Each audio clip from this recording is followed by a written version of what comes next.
Welcome, guys, ghouls, and girls, to the first episode of Spook Chatter, where I will be covering all things serial killers, conspiracy theories, and just weird, messed up things on the internet for your entertainment.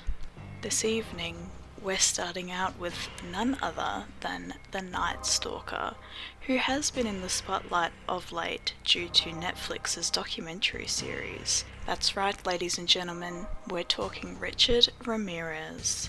Born February 29th, 1960 in El Paso, Texas, United States, Ramirez would be subjected to physical harm from his own father, and would lead to him sleeping in a graveyard to avoid being at home.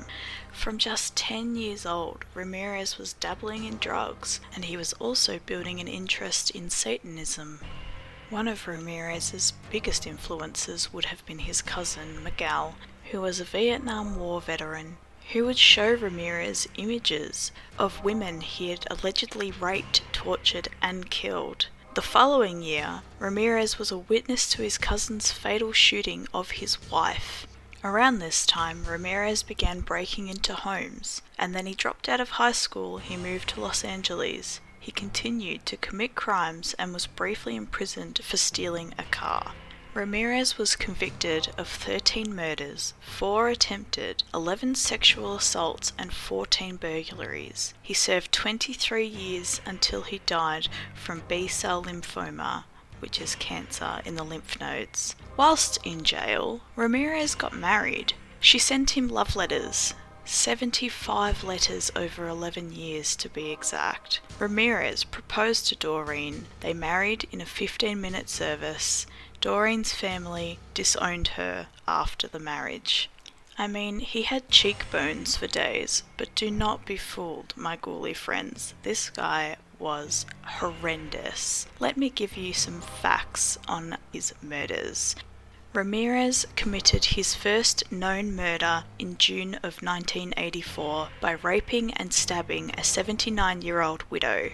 He then allegedly waited some 8 months before resuming his killings. In March of 1985, he attacked a couple in their home, Maria and Dale.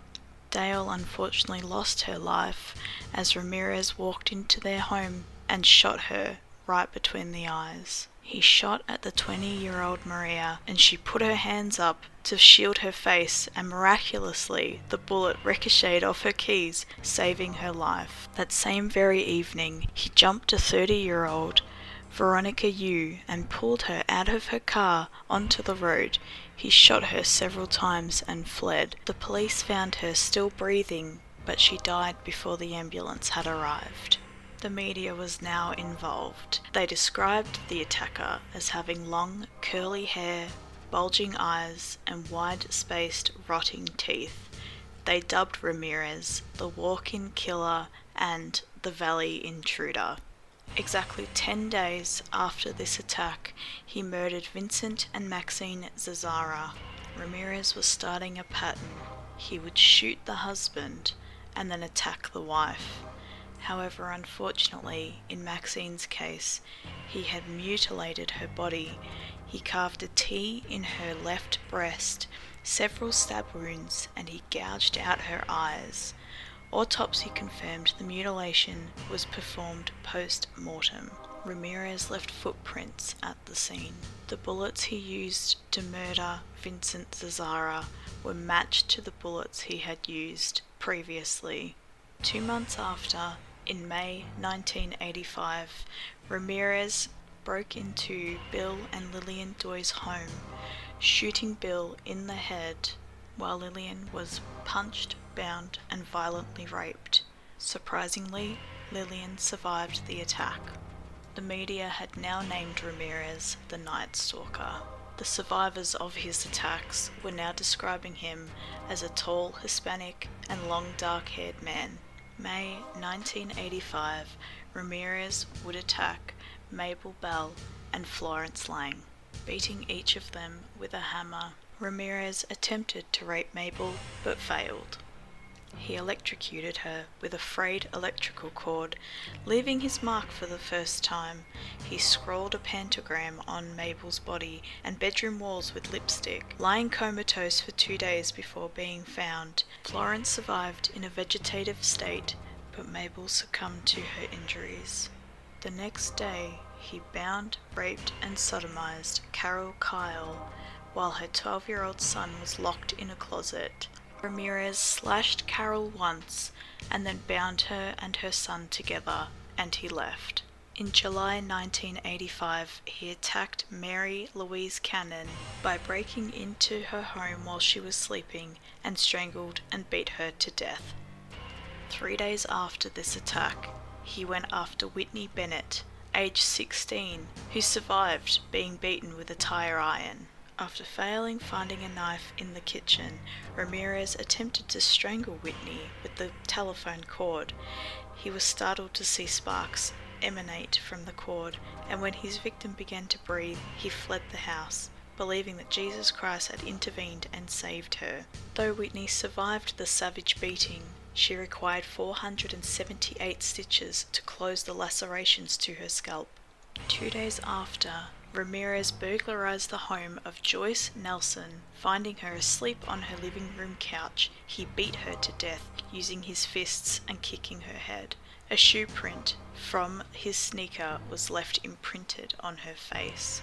In the same evening, he chose the home of Sophie Dickman, 63 years old. Ramirez assaulted Sophie and handcuffed her at gunpoint, attempted to rape her, stole her jewelry, and when she swore to him that he had taken everything of value, he told her to swear on Satan. Still in the month of July, he broke into the home of the Covenant family. He murdered Chainarong Covenant by shooting the sleeping man in the head with a .25 caliber gun, killing him instantly. Moving on to some kid Covenant, he repeatedly raped, beat and sodomized her. He bound the couple's son before dragging some kid around the house to reveal the location of any valuable items which he stole. During his assault, he demanded that she swear to Satan that she was not hiding any money from him. July 20th, 1985, Ramirez purchased a machete which he used in his attack on Layla and Maxon Needing. He hacked at the sleeping couple with the machete and then killed them with shots to the head from a .22 caliber handgun. He went on to mutilate the couple before robbing the house of valuables. August 1985, Ramirez broke into the home of Chris and Virginia Peterson. He startled Virginia and shot her in the face with a .25 caliber semi-automatic. He then proceeded to shoot Chris in the temple and attempted to flee, but Chris fought back and managed to avoid the shots Ramirez attempted during the struggle.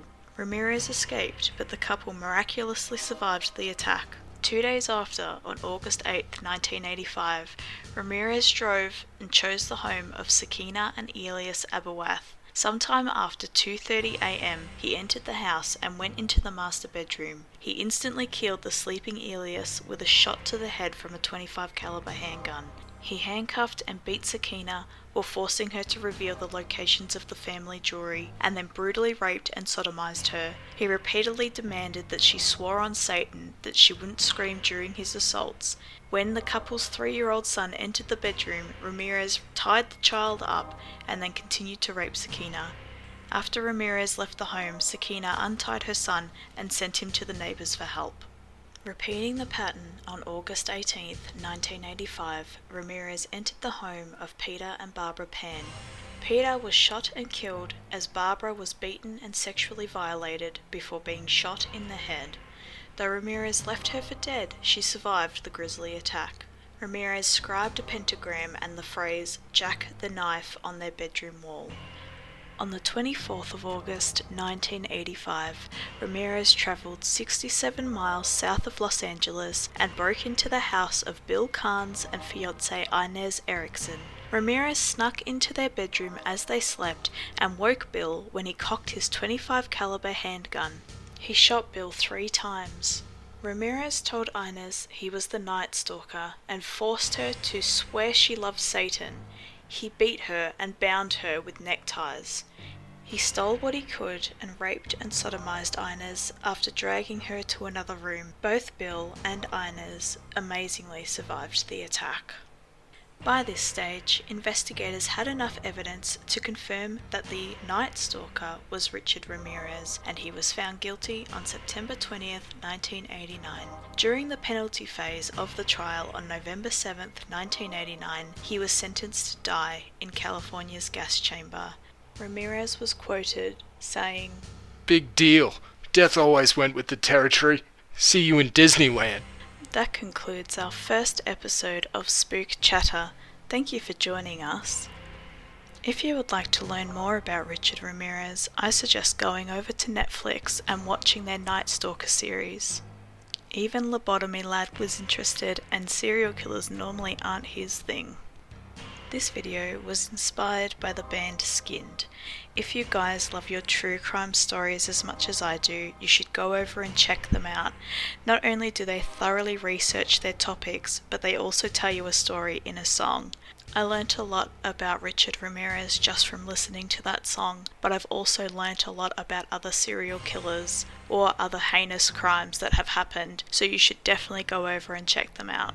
Thanks for listening. Stay spooky.